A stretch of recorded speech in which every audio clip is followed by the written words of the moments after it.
Kita bahas situasi terkini terkait dengan perang Iran dan Israel, lalu bagaimana seharusnya posisi Indonesia di tengah konflik yang terus memanas. Sudah bergabung melalui sambungan Zoom pengamat Timur Tengah Hasibullah Satrawi. Assalamualaikum warahmatullahi wabarakatuh Pak Satrawi. Waalaikumsalam, Mas Juno. Ya, Pak Satrawi, untuk saat ini kondisinya cukup genting dan darurat, terutama eskalasi terus meningkat dari hari Jumat lalu pasca serangan Israel ke titik-titik strategis, vital, dan juga menewaskan pejabat militer dan juga ilmuwan nuklir dari Iran. Untuk saat ini seperti apa Anda bisa gambarkan eskalasi yang terus meningkat dan dampaknya bagi Timur Tengah?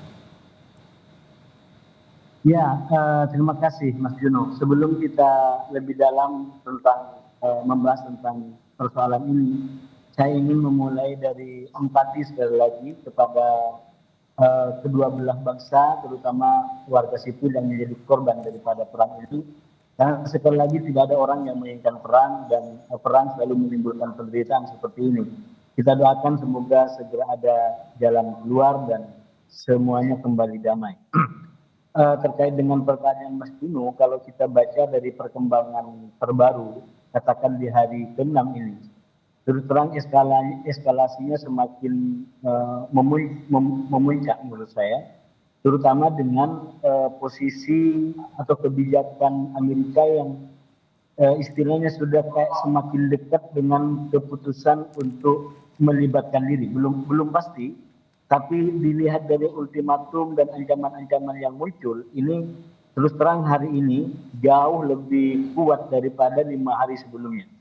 Misalkan salah satu peristiwa yang kita lihat, Presiden Trump meninggalkan forum G7 secara lebih cepat dan sempat dikatakan akan segera melakukan sesuatu dan kemudian disusul dengan statement-statement yang sangat keras kepada Teheran seperti bahwa kesabaran sudah mulai habis dan Amerika meminta agar Iran menyerah secara tanpa syarat, termasuk juga dikatakan bahwa mereka tahu di mana tempat persembunyian Ayatollah Khomeini sebagai pemimpin tertinggi di Iran, walaupun masih ada kalimat dari Trump kalaupun tidak mengambil eksekusi atau membunuhnya sekarang. Jadi ini kayak semacam pernyataan-pernyataan yang semakin mendekatkan Amerika terutama kepada keputusan yang akan menentukan masa depan ataupun eskalasi lebih lanjut daripada perang ini.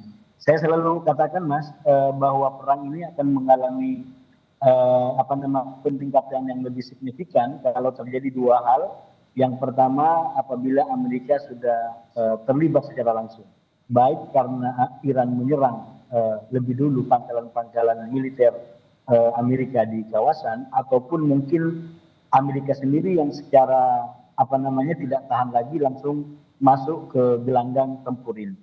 Nah, kalau Amerika sudah berada di gelanggang tempur ini, menurut saya ini akan memiliki dampak global yang lebih besar. Walaupun saya buru-buru mengatakan di situ, jangan kemudian dianggap ini akan terjadi kayak semacam di zaman perang Irak lawan Amerika tahun 2003 lalu, di mana kemudian kayak dunia terbagi dua antara yang mendukung Amerika dan yang anti Amerika. Karena menurut saya konteks regional dan global hari ini sangat berbeda dengan tahun 2003. Misalkan kita lihat persekutuan di negara-negara barat hari ini itu mengalami dinamika luar biasa. Yang pertama karena faktor Trump sendiri dengan kebijakan tarif, termasuk dengan kebijakan perang di Rusia, yang akhirnya membuat Amerika dengan Eropa sendiri, saya melihatnya sampai sekarang belum kembali kepada soliditas semula. Lagi-lagi kalau ditanya contohnya apa? Contohnya adalah di forum G7. Misalkan tentang kepergian Trump ke Amerika, itu dikatakan oleh Presiden Macron bahwa ini mungkin akan ada gencatan senjata. Iya, tapi Mas Satrawi, maaf saya potong bahwa situasi terakhir bahwa Donald Trump tampaknya, walaupun kita juga mengerti bahwa suka terjadi keputusan yang berubah dari Donald Trump sendiri, bahwa terakhir ia meminta untuk adanya kesepakatan terutama antara Iran dan Israel pasca serangan yang turut membuat dunia ini terdampak. Iya, nah itu yang saya bilang tadi.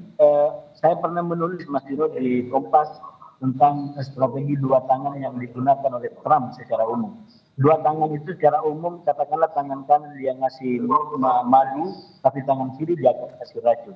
Itu banyak dia lakukan dalam konteks di Timur Tengah. Dalam perang hari ini saya melihat juga pola yang mirip. Karena ini ujungnya sama. Misalkan dengan kebijakan yang diambil oleh sepihak oleh Israel, secara wilayah dikatakan sepihak, maka itu kayak semacam pendekatan keras, agresi dan militer kepada Iran. Nah, sementara Trump sendiri menggunakan tangan yang lain atau jari yang lain yang sifatnya perundingan. Dia tidak menginginkan perang, minimal yang itu dinyatakan sampai sekarang. Tapi ujung daripada kedua tangan ini adalah satu, yaitu bahwa Iran tidak boleh memiliki senjata nuklir. Ujungnya sama. Pendekatan perang yang digunakan Netanyahu tuntutannya adalah satu, bahwa ingin menghancurkan nuklir Iran, dan perundingan yang dijalankan oleh Trump itu adalah juga sama, ingin memastikan Iran tidak memiliki senjata nuklir. Nah, persoalannya memang Iran memahami betul tentang strategi ini dan dia tidak memilih untuk berdiam di pojok lalu kemudian menyerah. Dia melawan, dia mengirim roket-roket terbarunya, bahkan roket Fatah yang jilid generasi 1 juga sudah mulai dipakai di dalam laporannya dalam serangan ini. Dan kita tahu akibat dari serangan itu luar biasa. Dan tentu kita tidak terlepas dari situasi yang masih terjadi agresi Israel di Palestina. Dan tentu ini pemerintahan dari Netanyahu sendiri tampaknya memiliki ambisi untuk menimbangkan rezim dari pemerintahan Iran sendiri. Itu seperti apa, Pak Satrawi? Mas Juno, sengaja atau tidak, dimasukkan atau tidak, langkah serangan militer sepihak yang diambil oleh Netanyahu ke Iran itu membuat Netanyahu bisa mendapatkan 4 keuntungan sekaligus. Yang pertama, posisi politik dalam negerinya menjadi lebih kuat karena dia dianggap sebagai pahlawan menghancurkan musuh utama Israel sekarang yaitu Iran. Yang kedua, dia bisa menghancurkan Hamas, menekan Hamas untuk lebih kuat, tidak terlalu ngeyel-ngeyel dalam perundingan. Yang ketiga, dia bisa mendapatkan dukungan kembali dari masyarakat internasional. Jangan lupa Mas Yunus, sebelum perang ini, itu Israel betul-betul mengalami keterdesakan yang tidak pernah terjadi sebelumnya. Negara-negara besar seperti Prancis bahkan memberikan koreksi yang sangat kuat, kritik yang sangat kuat. Krisis hubungan di antara Israel dengan Prancis itu tidak bisa lagi disamarkan. Itu muncul dari pernyataan anaknya Netanyahu, ya, itu yang sampai istilahnya memention wilayah-wilayah yang di Prancis bisa mengalami gejolak politik. Nah, saya melihat dengan serangan ini sebenarnya Netanyahu bermaksud untuk lepas daripada atau membalikkan keadaan.